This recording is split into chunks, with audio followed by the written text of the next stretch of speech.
नमस्कार दोस्तों, माही क्लासेस में आपका हार्दिक स्वागत है, अभिनंदन। दोस्तों, आज हम बात करेंगे राजनीति विज्ञान, परिभाषा, प्रकृति और क्षेत्र। दोस्तों, जैसा कि आप सब लोग जानते हैं कि अक्सर YouTube पर जब भी कोई चैनल लॉन्च होता है तो सब्सक्राइबर की या बेल आइकन की भीख मांगी जाती है। मैं आपसे ये निवेदन नहीं करूंगा कि आप हमारे चैनल को सब्सक्राइब करें, लेकिन एक बार जरूर डेमो जरूर देखें। अगर आपको पसंद आए तो फिर आप सब्सक्राइब करें, लाइक करें, कमेंट करें या आप बेल आइकन को दबाएं ताकि आपको हर एक आने वाली वीडियो की नोटिफिकेशन पहले ही मिल सके। तो चलिए दोस्तों, हम शुरुआत करते हैं राजनीति विज्ञान के बारे में। दोस्तों, अगर हम राजनीति विज्ञान के बेसिक्स के बारे में बात करें और एडवांस के बारे में हम बाद में बात करेंगे। आज ये पहला लेक्चर है हमारे चैनल पर, माही क्लासेस चैनल पर। एक बार मैं फिर से स्वागत करूं और मैं आपको ये इन्फॉर्म कर दूं कि राजनीति विज्ञान विषय की क्लासेस भी हम लोग शुरू कर चुके हैं। ज्योग्राफी विषय की क्लासेज आप पहले ही सर से ले रहे हैं। तो चलिए दोस्तों, हम शुरुआत करते हैं अपना समय जाया न करते हुए। तो राजनीति विज्ञान, जैसा कि नाम से ही स्पष्ट है कि राजनीति अर्थात राज्य का विज्ञान, लेकिन ये तो एक भावार्थ है। अगर हम एक शब्द की दृष्टि से देखें, एक शब्दार्थ की दृष्टि से देखें, तो आखिरकार राजनीति विज्ञान विषय क्या है? राजनीति, जिसे हम अंग्रेजी में पॉलिटिकल साइंस कहते हैं, और पॉलिटिकल साइंस शब्द की जो उत्पत्ति है वो यूनानी भाषा की, ये जो पॉलिटिकल साइंस जो शब्द है ये अंग्रेजी का शब्द है। दोस्तों, ये अंग्रेजी का शब्द, आखिर ये शब्द आया कहां से? तो ये जो शब्द है ये यूनानी भाषा का शब्द है, पोलिस। ये जो शब्द है वो यूनानी भाषा का शब्द है, पोलिस।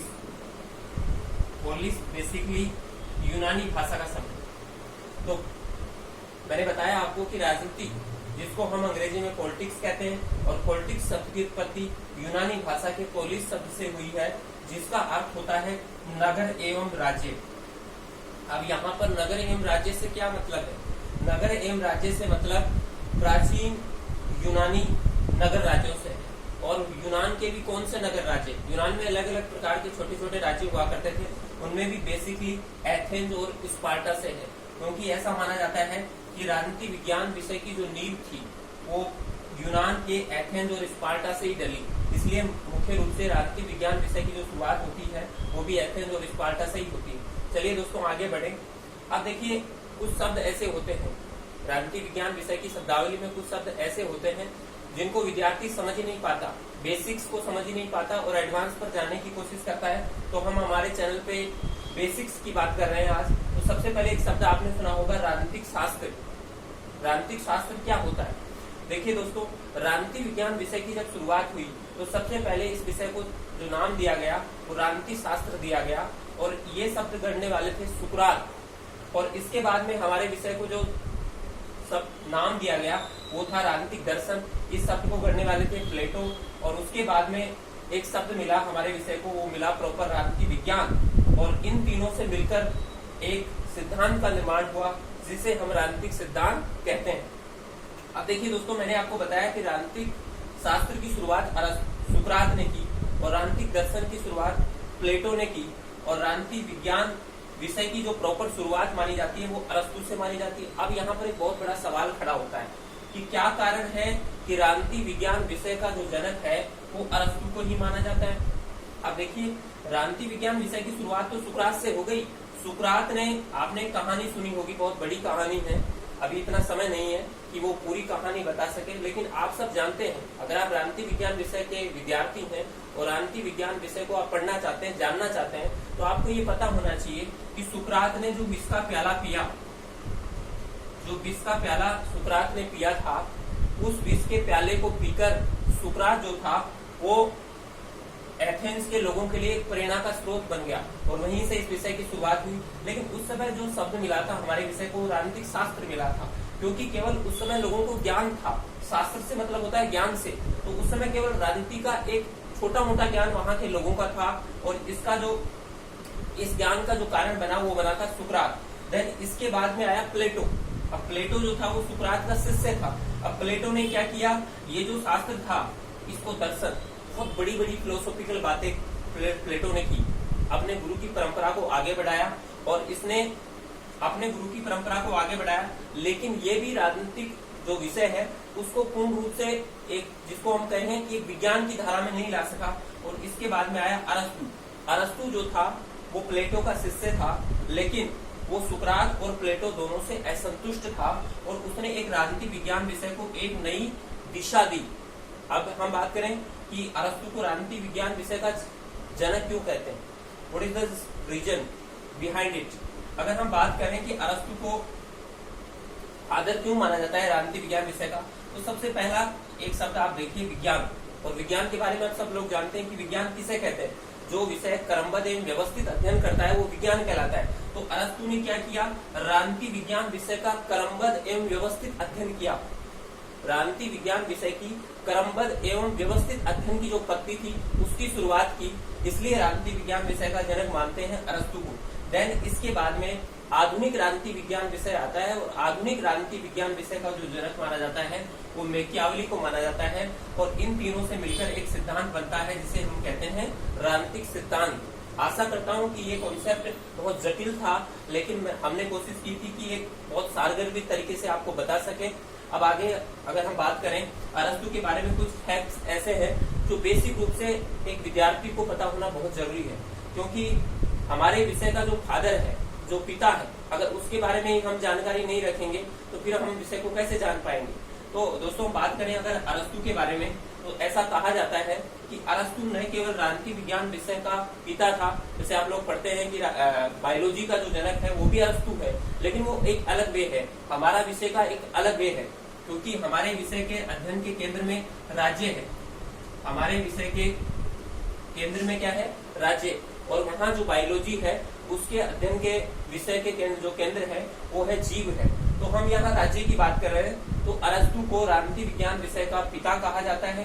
देन इसके बाद में हम बात करें कि अरस्तु ने और क्या किया, 158 देशों के संविधानों का अध्ययन किया। जैसे हमारे यहाँ भारत में जब हमारा संविधान बना तो बी.आर. अम्बेडकर ने करीबन 60 देशों के संविधानों का अध्ययन किया। प्रारूप ड्राफ्टिंग कमेटी के वो अध्यक्ष थे और उसके बाद में उन्होंने भारत का जो संविधान था उसका निर्माण किया। तो यहाँ पर अरस्तु ने भी यही काम किया, इसलिए हम क्या कहते हैं, बाबा साहब अम्बेडकर को हम भारतीय संविधान का शिल्पकार कहते हैं, निर्माता।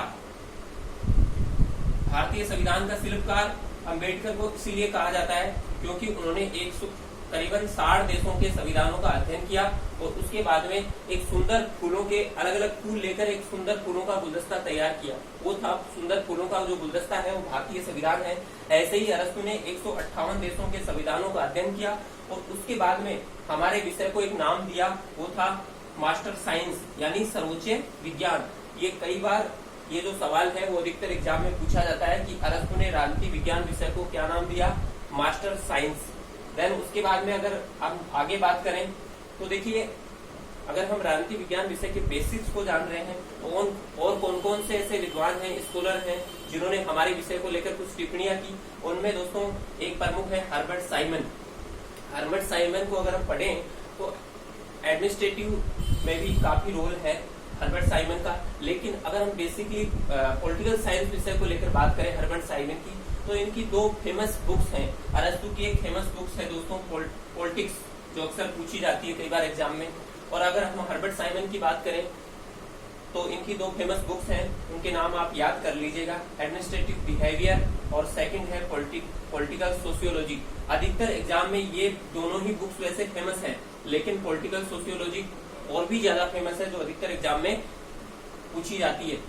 हालांकि नेट सेट में तो अधिकतर बार पूछी जाती है, फर्स्ट ग्रेड में भी इसके बहुत बार क्वेश्चन पूछे गए हैं। और अगर हम हर्बर्ट साइमन की बात करें कि इन्होंने हमारे विषय को क्या नाम दिया, तो हर्बर्ट साइमन ने हमारे विषय को नाम दिया डिसीजन मेकिंग साइंस अर्थात निर्णय निर्माण विज्ञान। की राजनीतिक विज्ञान विषय एक ऐसा विषय है जो किसमें सहायता करता है, निर्णय निर्माण में, डिसीजन मेकिंग में। और अधिकतर ये जो शब्द है डिसीजन मेकिंग साइंस, आपने देखा होगा जो सिविल सर्विसेज है उसका जो सीसेट का जो पेपर है वहां पर भी ये शब्द अधिकतर हमें देखने को मिलता है, वहां पर भी ये सिलेबस में लगा हुआ है। डिसीजन मेकिंग, एक प्रशासक में डिसीजन मेकिंग अप्रोच होना जरूरी है और इसकी बात करने वाला सबसे पहला जो विचारक था वो हर्बर्ट साइमन था। अगर हम बात करें और दूसरे विचारक की, तो यहाँ पर बात आती है लोसवेल की, कि लोसवेल ने हमारे विषय को क्या कहा। लोसवेल ने हमारे विषय को नीति विज्ञान कहा, अर्थात पॉलिसी साइंस कहा। क्यों कहा? क्योंकि जब भी कोई नीतियां बनती है तो उसमें हमारे विषय का बहुत बड़ा रोल होता है। नीतियां किसके लिए बनती है? नीतियां बनती है राज्य की व्यवस्था के लिए, राज्य की व्यवस्था को चलाने के लिए नीतियां बनती है। और आपको पता होगा कि हमारे यहाँ नीतियां बनाने का काम कौन करता है? नीतियां बनाने का काम सरकार करती है। और सरकार में भी बेसिकली कौन करता है? सरकार के 3 अंग होते हैं। सरकार के तीनों अंगों में ये जो काम होता है वो आप अच्छी तरह जानते होंगे। व्यवस्थापिका ये काम करती है। व्यवस्थापिका क्या करती है? नीतियों का निर्माण करती है। और उसके बाद में कार्यपालिका क्या करती है? उन नीतियों को लागू करती है। और न्यायपालिका क्या करती है? उसकी समीक्षा करती है। ये बात आप पहले से जानते होंगे। तो लोसवेल ने कहा कि राजनीति विज्ञान जो विषय है वो राजनीति विज्ञान जो विषय है वो नीति विज्ञान है, क्योंकि यह नीतियों के निर्माण में सहायता करता है। और उसके बाद में एक फेमस स्कॉलर और है जिनकी अगर हम बात ना करें तो मुझे लगता है कि हमारा विषय अधूरा है। जैसे अरस्तु के बिना राजनीति विज्ञान विषय अधूरा है, वैसे ही कौटिल्य के बिना राजनीति विज्ञान विषय अधूरा है। कौटिल्य के बारे में अगर हम बेसिक रूप से बात करें कि कौटिल्य ने हमारे विषय को क्या कहा, तो कौटिल्य ने साहब हमारे विषय को दंड नीति कहा। कौटिल्य ने हमारे विषय के लिए कौन से शब्द का प्रयोग किया? दंड नीति शब्द का प्रयोग किया। अब दोस्तों ये तो एक बेसिक परिचय था हमारे इस राजनीति विज्ञान विषय को लेकर। आगे हम बात करेंगे इसके एडवांस के बारे में। बहुत बहुत धन्यवाद।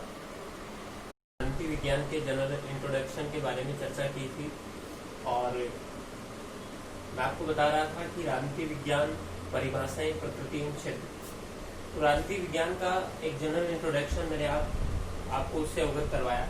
अब हम परिभाषाओं के बारे में चर्चा करेंगे कि राजनीति विज्ञान को लेकर राजनीतिक विचारकों ने क्या क्या दृष्टिकोण से क्या क्या परिभाषाएं दी हैं। तो राजनीति विज्ञान के संबंध में दोस्तों 2 प्रकार के दृष्टिकोण हैं। एक दृष्टिकोण परंपरागत दृष्टिकोण है, दूसरा जो दृष्टिकोण है वो आधुनिक दृष्टिकोण है। फर्स्ट ट्रेडिशनल दृष्टिकोण, सेकंड मॉडर्न दृष्टिकोण। अगर हम परंपरागत दृष्टिकोण की बात करें तो परंपरागत दृष्टिकोण जो है वो 1945 से पहले का है, यानी द्वितीय विश्व युद्ध से पूर्व राजनीतिक समीक्षकों ने, राजनीतिक विचारकों ने राजनीति विज्ञान के बारे में जो विचार रखे उन्हें हम परंपरागत दृष्टिकोण में शामिल करते हैं। अगर हम परंपरागत दृष्टिकोण को भी देखें तो परंपरागत दृष्टिकोण के राजनीतिक विचारकों ने अलग अलग दृष्टिकोण से राजनीति विज्ञान के बारे में विचार किया है, जिसमें अगर हम पहला दृष्टिकोण के दृष्टिकोण से राजनीतिक विज्ञान को देखें तो सबसे पहले ऐसे राजनीतिक विचारक हैं जो राजनीति विज्ञान को राज्य के अध्ययन के रूप में मानते हैं। राजनीति विज्ञान को किसके अध्ययन के रूप में मानते हैं? राज्य के अध्ययन के रूप में। तो आप अब इस बात से तो परिचित होंगे, अवगत होंगे कि राज्य क्या होता है। एक बेसिक सा सवाल अक्सर पूछा जाता है, समाज क्या होता है, परिवार क्या होता है, सरकार क्या होती है। ये राजनीति विज्ञान की एक बेसिक शब्दावली है जिससे राजनीति विज्ञान के विद्यार्थी को अवगत होना बहुत जरूरी है। अगर हम राज्य की बात करें, what is the definition of state, तो आपको पता है कि राज्य की परिभाषा में 4 मुख्य बिंदु आते हैं। सबसे पहला जो मुख्य बिंदु है वो है निश्चित भूभाग, यानी राज्य के पास अपना एक निश्चित भूभाग होना चाहिए। पहली शर्त तो यह है। दूसरी शर्त क्या है? दूसरी शर्त है जनसंख्या। राज्य के पास निश्चित भूभाग तो है, लेकिन निश्चित भूभाग के ऊपर क्या होनी चाहिए? जनसंख्या। और तीसरी जो शर्त है वो है सरकार। तीसरी क्या शर्त है? सरकार। ये 3 जो आवश्यक शर्तें हैं राज्य के लिए वो राजनीतिक वैज्ञानिकों के दृष्टिकोण से अनिवार्य हैं। लेकिन जो चौथी और जो मोस्ट इम्पोर्टेंट जो शर्त है वो है संप्रभुता। अगर राज्य के पास संप्रभुता नहीं है तो ये मान लो कि फिर वो किस काम का राज्य नहीं है, क्योंकि राज्य संप्रभुता का मतलब होता है निर्णय लेने की सर्वोच्च शक्ति, सोवरेनिटी जिसको हम कहते हैं अंग्रेजी में।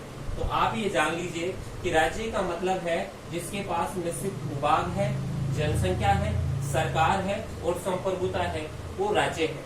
अगर हम परंपरागत दृष्टिकोण से बात करें तो परंपरागत दृष्टिकोण के राजनीतिक विचारकों ने, पहले जो राजनीतिक विचारक हैं उन्होंने राज्य के अध्ययन के रूप में माना है। कौन कौन से ऐसे राजनीतिक विचारक हैं जो राजनीतिक विज्ञान को राज्य के अध्ययन के रूप में मान्यता देते हैं, तो उनमें हम बात करें तो सबसे पहले बलंसली का नाम आता है, फिर गेरिस का नाम आता है, फिर गार्नर का नाम आता है और फिर गेटेल का नाम आता है। और भी राजनीतिक विचारक हैं जिन्होंने राज्य के अध्ययन के रूप में राजनीतिक विज्ञान को माना है।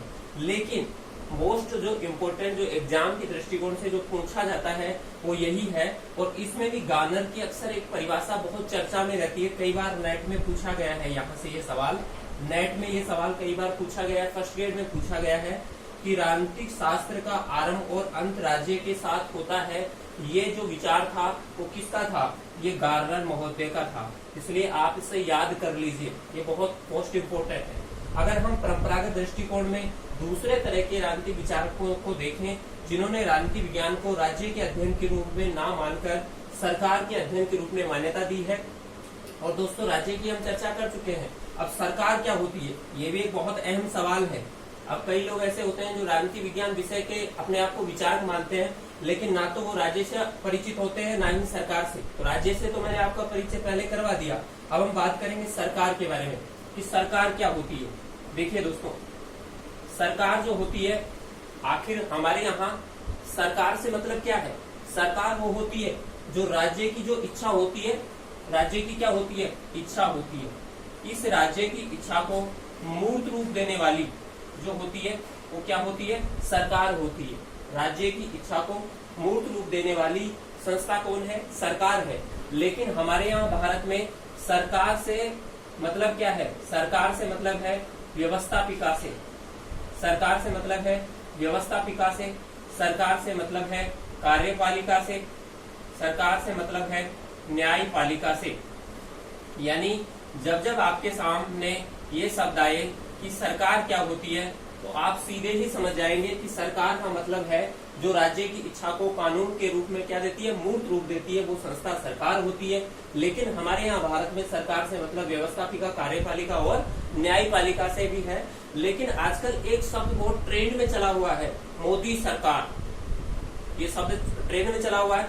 तो सरकार का एक व्यापक अर्थ है ये, सरकार का एक सीमित अर्थ दूसरा भी है। वो सीमित अर्थ ये है कि प्रधानमंत्री और उसका जो कैबिनेट होता है उसको भी एक संकुचित रूप में सरकार का नाम देते हैं। इसलिए आजकल ये चर्चा में है शब्द मोदी सरकार। तो मोदी सरकार से मतलब है प्रधानमंत्री और उसका कैबिनेट।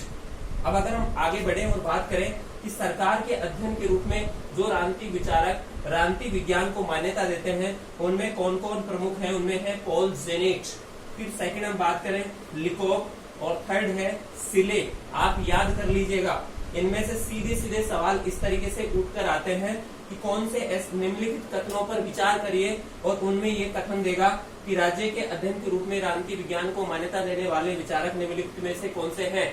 तो आपको ये पता होना चाहिए, टिप्स पे होना चाहिए, तो फिर आप सही कर सकते हैं, अन्यथा इनकरेक्ट होगा। और इसी तरीके से ये पूछेगा कि निम्नलिखित में से कौन से विचारक हैं जो राजनीतिक विज्ञान को सरकार के अध्ययन के रूप में मान्यता देते हैं, तो आपको ये याद होनी चाहिए। फिर अगर हम आगे बढ़े और चर्चा करें कि ऐसे भी राजनीतिक विचारक हैं परंपरागत दृष्टिकोण में जिन्होंने ना तो राजनीतिक विज्ञान को राज्य के अध्ययन के रूप में माना है, ना सरकार के अध्ययन के रूप में माना है, और ना उन्होंने क्या किया है दोस्तों, उन्होंने इन दोनों का एक मिला जुला रूप प्रस्तुत किया है। उन्होंने कहा है नहीं साहब, ना तो राजनीतिक विज्ञान राज्य का अध्ययन है और न ही सरकार का अध्ययन है, बल्कि दोनों का एक मिला जुला अध्ययन क्या है? राजनीतिक विज्ञान है।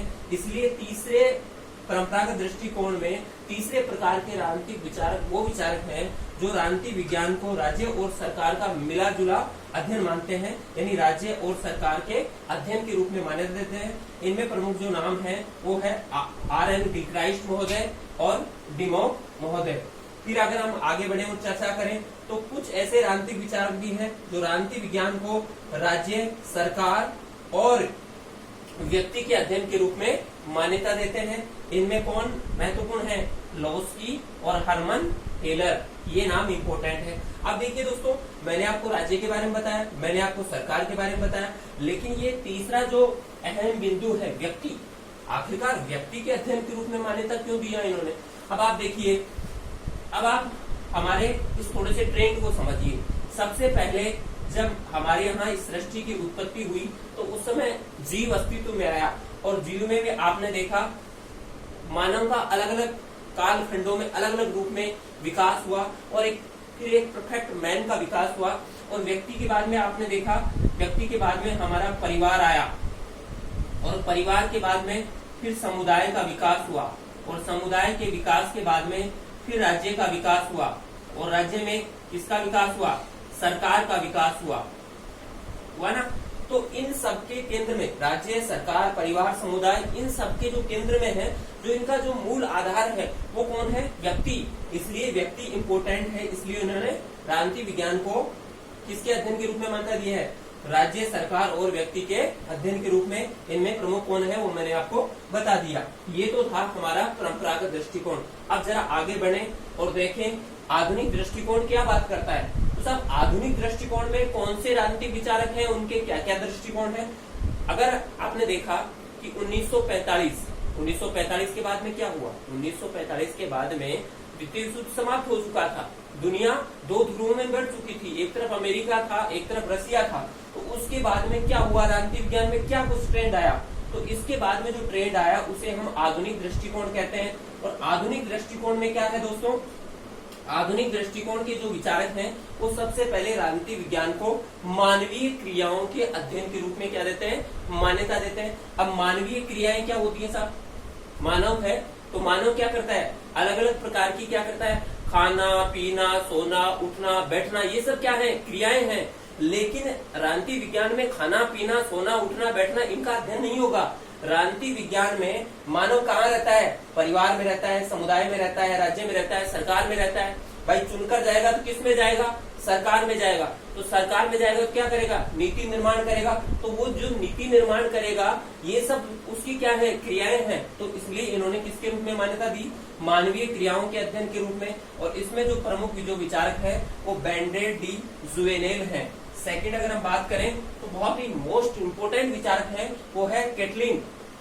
अगर हम सेकंड बात करें आधुनिक दृष्टिकोण में कि राजनीति विज्ञान को इन्होंने शक्ति के अध्ययन के रूप में मान्यता दी है। इन्होंने कहा कि राजनीति विज्ञान साहब मानवीय क्रियाओं का अध्ययन नहीं है, राजनीति विज्ञान तो शक्ति का अध्ययन है, स्टडी ऑफ पावर पॉलिटिक्स जिसको हम कहते हैं। अब शक्ति के अध्ययन के रूप में किस किस ने मान्यता दी? सबसे पहले नाम प्रमुख आता है मार्गेंथो महोदय का, फिर सेकंड नाम आता है कैटलिन महोदय का। अब दोस्तों एक बहुत इंपॉर्टेंट बात मैं आपको बता दूं कि मार्गेंथो जो है यहाँ से एक इम्पोर्टेंट सवाल पूछा जाता है। इनका एक स्टेटमेंट है जो अक्सर बहुत चर्चा में रहता है और राजनीति विज्ञान के विद्यार्थी को तो याद होना बहुत इम्पोर्टेंट है।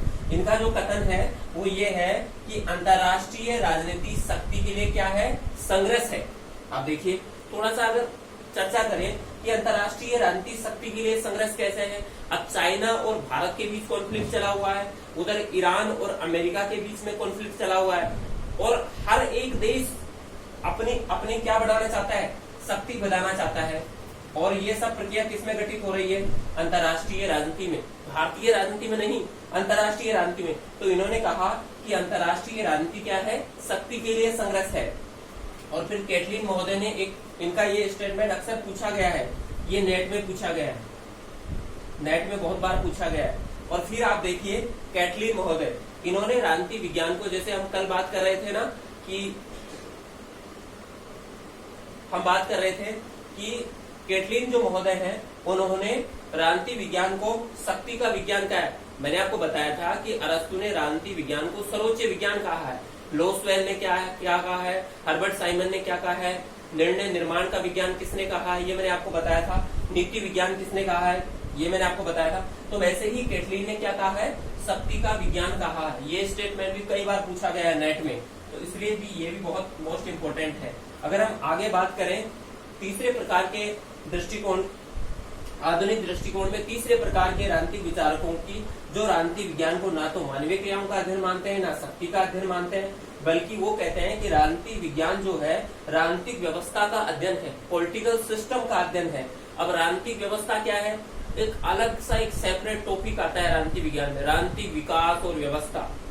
उसमें हम इसके बारे में विस्तृत रूप से चर्चा करेंगे। लेकिन यहाँ इतना समझिए कि राजनीति विज्ञान को राजनीतिक व्यवस्था के अध्ययन के रूप में मान्यता देने वाले जो प्रमुख विचारक हैं उनमें डेविड स्टर्न महोदय का नाम प्रमुख आता है, आमंड का भी नाम आता है, पावेल का भी नाम आता है। लेकिन इसमें प्रमुख जो विचारक है वो डेविड स्टर्न है। और डेविड स्टर्न की एक पुस्तक अक्सर चर्चा में बहुत बार रहती है और पूछी जाती है, नेट में पूछी जाती है। उस पुस्तक का नाम है द पॉलिटिकल सिस्टम, आप याद कर लीजिएगा। और फिर अगर हम बात करें चौथे प्रकार के राजनीतिक विचारक, वो राजनीति विज्ञान को निर्णय प्रक्रिया के अध्ययन के रूप में मान्यता देते हैं। इसमें प्रमुख विचारक कौन से हैं? हर्बर्ट साइमन और लोसवेल। तो आशा है कि आपको ये जो परंपरागत दृष्टिकोण और आधुनिक दृष्टिकोण के अनुसार राजनीति विज्ञान की जो परिभाषाएं हैं वो आपको समझ में आई होंगी। अब जरा आगे बढ़े।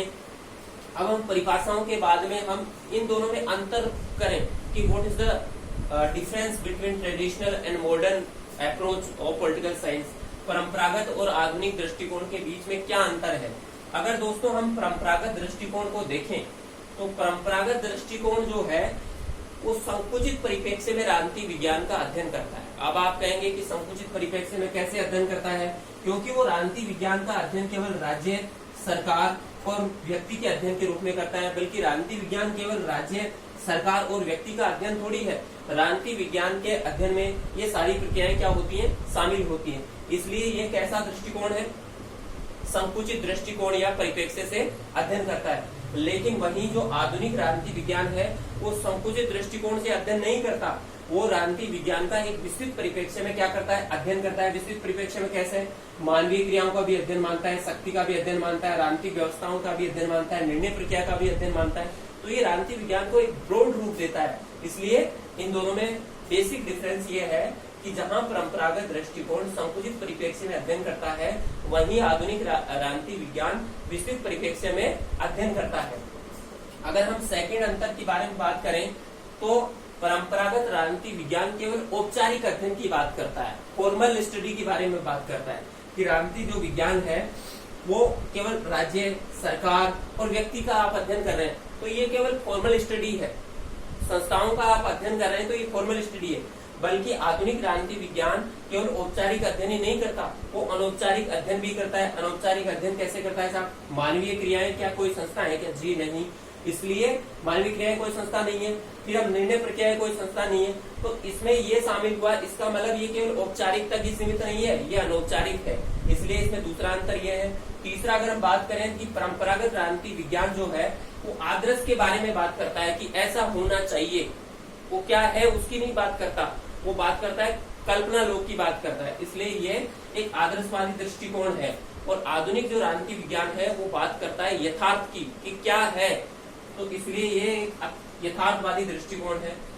अब परंपरागत राजनीति विज्ञान में मूल्यों के बारे में चर्चा होती है, मूल्यों के बारे में चर्चा होती है। इसलिए इस दृष्टिकोण को मूल्य सापेक्ष, परंपरागत राजनीति विज्ञान को मूल्य सापेक्ष का विज्ञान भी कहते हैं। और आधुनिक राजनीति विज्ञान जो है वो मूल्यों से तटस्थ है, इसलिए इसमें मूल्य निरपेक्षता की बात आती है। इसमें मूल्य निरपेक्षता की बात आती है। ये एक इम्पोर्टेंट कॉन्सेप्ट है जो राजनीति विज्ञान में अक्सर पूछा जाता है कि मूल्य सापेक्षता से क्या अभिप्राय है, मूल्य निरपेक्षता से क्या अभिप्राय है। एक लंबा कॉन्सेप्ट है, कभी चर्चा करेंगे आगे। लेकिन फिलहाल इतना जानिए कि परंपरागत राजनीति विज्ञान आदर्श के बारे में बात करता है, आधुनिक राजनीति विज्ञान यथार्थ के बारे में बात करता है। परंपरागत राजनीति विज्ञान का संबंध मूल्यों से है, आधुनिक राजनीति विज्ञान का संबंध तथ्यों से है। ये क्वेश्चन भी कई बार नेट में पूछा गया है कि मूल्यों का संबंध कौन से राजनीति विज्ञान से है? परंपरागत राजनीति विज्ञान से। और तथ्यों का संबंध किससे है? आधुनिक राजनीति विज्ञान से। फिर अगर हम देखें अध्ययन पत्तियों के बारे में, ये सवाल भी कई बार पूछा गया। ये जो अंतर है ना अध्ययन पत्तियों का, ये भी कई बार पूछा गया। परंपरागत राजनीति विज्ञान की जो अध्ययन पत्तियां हैं वो दार्शनिक अध्ययन पत्ति है, ऐतिहासिक अध्ययन पत्ति है, कानूनी अध्ययन पत्ति है, तुलनात्मक अध्ययन पत्ति है, ये अक्सर पूछा जाता है। वहीं आधुनिक राजनीति विज्ञान की जो अध्ययन पत्ति है वो अंतर अनुशासनात्मक उपागम दृष्टिकोण अध्ययन पत्ति, इंटरडिसिप्लिनरी अप्रोच। इंटरडिसिप्लिनरी अप्रोच क्या होता है? जैसे आप राजनीति विज्ञान विषय के विद्यार्थी हैं तो आप इतिहास को भी उसमें शामिल करें, उसमें ज्योग्राफी को भी शामिल करें, उसमें साइंस टैग को भी शामिल करें, यानी अलग अलग विचारधाराओं का मिलन और उससे जो सार निकले उसको आप राजनीति विज्ञान में शामिल करें। ये कौन बात करता है? आधुनिक राजनीति विज्ञान। तो परंपरागत राजनीति विज्ञान जहां दार्शनिक अध्ययन पत्ति के बारे में बात करता है, ऐतिहासिक अध्ययन पत्ति के बारे में, कानूनी अध्ययन पत्ति के बारे में, तुलनात्मक अध्ययन पत्ति के बारे में, वही आधुनिक राजनीति विज्ञान अंतर अनुशासनात्मक अध्ययन पत्ति के बारे में चर्चा करता है। और आधुनिक राजनीति जो विज्ञान है वो अनुभववादी अध्ययन करता है, प्रैक्टिकल बेस्ड अध्ययन करता है, बल्कि परंपरागत राजनीति विज्ञान जो है वो मानकात्मक अध्ययन करता है, मतलब मानव केंद्रित अध्ययन करता है। वो आप देखिए, परंपरागत राजनीति जो विज्ञान है वो राजनीतिक संरचना का अध्ययन करता है, और आधुनिक राजनीति जो विज्ञान है वो राजनीतिक प्रक्रिया का अध्ययन करता है। तो दोस्तों ये था परंपरागत राजनीति विज्ञान और आधुनिक राजनीति विज्ञान के बीच में मुख्य अंतर। अब हम बात करेंगे राजनीति विज्ञान की प्रकृति के बारे में। देखिए, नेचर ऑफ पॉलिटिकल साइंस। अगर हम राजनीति विज्ञान की प्रकृति के बारे में बात करें तो राजनीति विज्ञान की प्रकृति के बारे में राजनीतिक विचारकों के अलग अलग प्रकार के मत हैं। प्रथम, इस प्रकार के राजनीतिक विचारक हैं जिन्होंने राजनीति विज्ञान को विज्ञान के रूप में मान्यता दी है, और कुछ इस प्रकार के राजनीतिक विचारक हैं जिन्होंने राजनीति विज्ञान को कला के रूप में मान्यता दी है, और कुछ ऐसे राजनीतिक विचारक हैं जिन्होंने राजनीति विज्ञान को कला, दर्शन और विज्ञान के रूप में मान्यता दी है। आइए हम बात करते हैं कि राजनीति विज्ञान को विज्ञान के रूप में मान्यता देने वाले विचारक कौन कौन से हैं। तो दोस्तों, सबसे जो प्रमुख नाम है इस कड़ी में वो है अरस्तु, फिर गोंदा, फिर हॉब्स, फिर मॉन्टेस्क्यू और लॉर्ड ब्राइस, बैलेंसली, जेलिनेक और फाइनर। ये प्रमुख राजनीतिक विचारक हैं जिन्होंने राजनीति विज्ञान को विज्ञान के रूप में मान्यता दी है। अगर हम बात करें, इन्होंने कहा कि राजनीति विज्ञान विज्ञान तो है, लेकिन इन्होंने राजनीति विज्ञान के विज्ञान होने के पक्ष में कुछ तर्क भी दिए हैं। इन्होंने कहा है कि राजनीति विज्ञान इन तर्कों के कारण विज्ञान है। तो सबसे पहला तर्क क्या है साहब इनका पहला तर्क ये है कि राजनीति विज्ञान जो है वो क्रमबद्ध एवं व्यवस्थित अध्ययन करता है। अब राजनीति विज्ञान क्रमबद्ध एवं व्यवस्थित अध्ययन कैसे करता है? जैसे मैंने आपको बताया था कि राजनीति विज्ञान में सबसे पहले मानव, परिवार, समुदाय, राज्य, सरकार, इन सब का अध्ययन किया जाता है। तो ये एक चैन है ना, एक सिस्टम है ना, ये क्रमबद्ध और व्यवस्थित अध्ययन हुआ ना। तो इसलिए हम कह सकते हैं कि राजनीति विज्ञान भी विज्ञान की तरह क्रमबद्ध एवं क्या करता है, व्यवस्थित अध्ययन करता है। अगर हम सेकंड बात करें कि राजनीति विज्ञान में भी कुछ क्या है, सर्वमान्य सिद्धांत है। जैसे विज्ञान में न्यूटन का सिद्धांत है, आइंस्टीन का सिद्धांत है, ऐसे ही राजनीति विज्ञान में कुछ सर्वमान्य सिद्धांत है, जैसे व्यवहारवाद है, उत्तर व्यवहारवाद है। ये क्या है? सर्वमान्य सिद्धांत है। उदारवाद है। ऐसे ही राजनीति विज्ञान भी विज्ञान की तर्ज पर क्या है, विज्ञान है। फिर आगे हम बात करें कि राजनीति विज्ञान में भी विज्ञान की तरह क्या होता है, कार्य कारण संबंध पाया जाता है। जैसे कि हम बात करें कि विज्ञान में कहते हैं कि विज्ञान में ऐसा होता है कि जैसे बर्फ को अगर आप एक निश्चित मात्रा में अगर आप गर्म करते हो पानी को, तो वो क्या होता है, वाष्पीकृत बन के ऊपर भाप बन जाता है। वैसे एक निश्चित मात्रा में अगर आप ठंडा करते हो तो वो बर्फ बन जाता है। तो ऐसे ही राजनीति विज्ञान में कहते हैं कि जिस दल के पास स्पष्ट बहुमत होती है वो क्या क्या बनाता है, सरकार। क्यों, क्या कारण है? क्योंकि उसके पास स्पष्ट बहुमत है। इसलिए राजनीति विज्ञान में कार्य और कारण संबंध पाया जाता है। फिर नेक्स्ट अगर हम बात करें तो पर्यवेक्षण तथा प्रयोग संभव। जैसे विज्ञान में एक लेबोरेटरी होती है, उसमें अलग अलग प्रकार के प्रयोग किए जाते हैं साइंटिस्ट के द्वारा। वैसे ही राजनीति विज्ञान में क्या किए जाते हैं दोस्तों, प्रयोग किए जाते हैं। फॉर एग्जाम्पल के लिए अगर हम बात करें, पहले हमारे यहाँ यूपीए की गवर्नमेंट थी, अब वर्तमान में एनडीए की गवर्नमेंट है। तो हमने एक नया प्रयोग किया ना, हम यूपीए से संतुष्ट नहीं थे तो हमने एनडीए का प्रयोग कर दिया। पहले हमारे यहाँ राजस्थान में बीजेपी गवर्नमेंट हुआ करती थी, अब कांग्रेस गवर्नमेंट है। तो ये भी एक प्रयोग है। तो इसलिए कहा जाता है कि राजनीति विज्ञान में भी विज्ञान की तर्ज पर पर्यवेक्षण एवं प्रयोग क्या है, संभव है। फिर हम देखते हैं कि विज्ञान में भविष्यवाणी की जाती है कि आज बारिश होगी, टेम्परेचर इतने डिग्री रहेगा।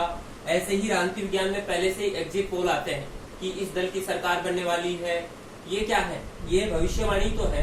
तो इस प्रकार इनके ये प्रमुख तर्क हैं जिनके आधार पर इन्होंने राजनीति विज्ञान को विज्ञान के रूप में क्या दी है, मान्यता दी है। फिर देखिए, कुछ ऐसे राजनीति विज्ञान विचारक भी हैं जिन्होंने राजनीति विज्ञान को विज्ञान के रूप में मान्यता नहीं दी है। वो राजनीति विज्ञान का विज्ञान होने का खंडन करते हैं। और उसमें जो प्रमुख राजनीतिक विचारक हैं वो है बकल, काम्टे, मैटलैंड और बर्क। ये प्रमुख राजनीतिक विचारक हैं। अक्सर यहाँ से सवाल कई बार पूछा जाता है, नेट में पूछा जाता है, फर्स्ट ग्रेड में पूछा जाता है। एक सवाल ये पूछा जाता है कि निम्नलिखित कथनों पर विचार करिए या सुमेलित करिए। इस तरीके से क्वेश्चन आता है। तो तो वहां पर दिया जाता है कि राजनीति विज्ञान को विज्ञान मानने वाले राजनीतिक विचार कौन से हैं। तो ये नाम मैंने आपको बताए। राजनीति विज्ञान को विज्ञान नहीं मानने वाले विचार कौन से हैं, ये नाम मैंने आपको बताए। राजनीति विज्ञान विज्ञान है, इस निम्नलिखित कथनों में इसके पक्ष में कौन सा तर्क उपयुक्त है, तो ये तर्क आपको याद होने जरूरी है कि राजनीति विज्ञान विज्ञान है। अब इन्होंने कहा कि राजनीति विज्ञान विज्ञान नहीं है, तो ये बात किसने मानी, बक्कल, काम्टे, मैटलैंड और बर्ग ने। अब देखो साहब, इन्होंने बक्कल ने राजनीति विज्ञान को विज्ञान क्यों नहीं माना, इसका एक प्रमुख एक मत है, एक विचार है जो अक्सर एग्जाम में बहुत हाईलाइटेड रहता है, पूछा जाता है नेट में कई बार ये विचार। और वो कौन सा विचार है कि ज्ञान की वर्तमान अवस्था में राजनीति को विज्ञान मानना तो दूर, वह कलाओं में भी क्या है, सबसे पिछड़ी हुई कला है। ये स्टेटमेंट कई बार पूछा गया है नेट में। फिर देखिए मैटलैंड क्या कहते हैं। मैटलैंड कहते हैं कि जब मैं राजनीति विज्ञान शीर्षक के अंतर्गत परीक्षा प्रश्नों को देखता हूँ तो मुझे इसके प्रश्नों के लिए नहीं अपितु शीर्षक के लिए क्या होता है, खेद प्रकट होता है। तो ये दोनों स्टेटमेंट आपको याद होने चाहिए क्योंकि नेट के लिए वेरी मोस्ट इम्पोर्टेंट है। फिर आगे अब अगर हम बात करें, ये तो था राजनीति विज्ञान को विज्ञान मानने वाले और विज्ञान नहीं मानने वाले। फिर आगे हम बात करें, कुछ ऐसे राजनीतिक विचारक भी हैं जो राजनीति विज्ञान को कला के रूप में मान्यता देते हैं, और उसमें जो प्रमुख राजनीतिक विचारक हैं वो है बृहस्पति, मनु, शुक्र और कौटिल्य। अब देखिए दोस्तों, राजनीति विज्ञान कला क्या होती है, विज्ञान क्या होती है, ये तो आपको आता ही है। अब कला क्या होती है, हमारे विचारों की, हमारे भावनाओं की जो अभिव्यक्ति है वो क्या है, कला। भावनाओं की और विचारों की जो अभिव्यक्ति है वो क्या है, कला। ये आपको पता होना चाहिए, बेसिक डेफिनेशन। कई बार पूछ लिया जाता है कि what is the definition of art, कला किसे कहते हैं। और प्लेटो ने और अरस्तु ने इसके बारे में अलग अलग मत प्रकट किए हैं कि कला वास्तव में नकल की नकल है। फिर अरस्तु कहता है कि मानव जैसा है उससे भी ज्यादा बढ़ चढ़ कर वो कला में दिखाया जाता है। ये कुछ स्टेटमेंट है जो आखिरकार इसके बारे में कहे गए हैं। लेकिन ये इतना आप ध्यान रखिए कि कला के रूप में मान्यता देने वाले प्रमुख विचारक ये हैं। ये भी कई बार पूछे गए हैं नेट और फर्स्ट ग्रेड में। फिर यहाँ से आप देखिए कैटलिन राजनीति विज्ञान को ना तो वो कहता है कि राजनीति विज्ञान ना तो विज्ञान है ना कला है, बल्कि राजनीति विज्ञान कला, विज्ञान और दर्शन तीनों का क्या है, संयोग है। ये स्टेटमेंट भी कई बार पूछा गया है कि राजनीति विज्ञान को कला, दर्शन और विज्ञान तीनों का संयोग किसने माना है, कैटलिन ने माना है। तो आशा है कि ये राजनीति विज्ञान की प्रकृति आपको समझ में आई होगी। फिर आगे हम बात करेंगे, एक अंतिम और महत्वपूर्ण पड़ाव पर हम आ चुके हैं जो है राजनीति विज्ञान का अध्ययन क्षेत्र। अगर हम दोस्तों राजनीति विज्ञान के अध्ययन क्षेत्र के बारे में बात करें तो राजनीति विज्ञान के अध्ययन क्षेत्र के बारे में अलग अलग विचारकों ने अलग अलग दृष्टिकोण से विचार किया है। लेकिन जो सर्वमान्य जो मत है वो यूनेस्को का माना जाता है। यूनेस्को आप जानते ही हैं, यूनाइटेड नेशन ऑर्गेनाइजेशन की एक महत्वपूर्ण संस्था है यूनेस्को। और यूनेस्को का एक राजनीतिक सम्मेलन हुआ, उस सम्मेलन के द्वारा राजनीति विज्ञान के अध्ययन क्षेत्र का निर्धारण किया गया। और उस अध्ययन क्षेत्र में किस किस को शामिल किया गया, सबसे पहले शामिल किया गया राजनीति के सिद्धांतों को। अब राजनीति में सिद्धांत कौन कौन से हैं, मैंने आपको बताया था अभी भी, उदारवाद, व्यवहारवाद, ये प्रमुख क्या है, राजनीतिक सिद्धांत है। फिर देखिए राजनीतिक संस्थाएं, राजनीतिक संस्थाओं में आता है यूएनओ है, सार्क है, आसियान है, ये प्रमुख क्या है, राजनीतिक संस्थाएं हैं। और राजनीतिक दल आप जानते ही हैं, बीजेपी, कांग्रेस, भाजपा, सपा, ये प्रमुख क्या है, राजनीतिक दल है। राजनीतिक दल, समूह एवं लोकमत। फिर हम बात करें अंत में, तो इसमें यूनेस्को ने शामिल किया है राजनीति विज्ञान के अध्ययन क्षेत्र में अंतर्राष्ट्रीय संबंध, इंटरनेशनल रिलेशनशिप। Thank you.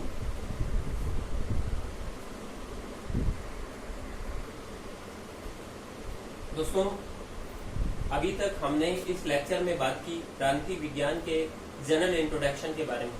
उसके बाद में हमने राजनीति विज्ञान की परिभाषाओं के बारे में बात किया। फिर उसके बाद में हमने राजनीति विज्ञान के दोनों दृष्टिकोणों में अंतर के बारे में चर्चा की। फिर हमने राजनीति विज्ञान की प्रकृति के बारे में चर्चा की। और फिर अंत में हमने राजनीति विज्ञान के अध्ययन क्षेत्र की चर्चा की। दोस्तों, ये एक बेसिक इंट्रोडक्शन था राजनीति विज्ञान के बारे में। आगे आने वाले वीडियोस में आपको राजनीति विज्ञान के एडवांस के बारे में हम ले चलेंगे। आशा है ये वीडियो आपको पसंद आएगा। धन्यवाद।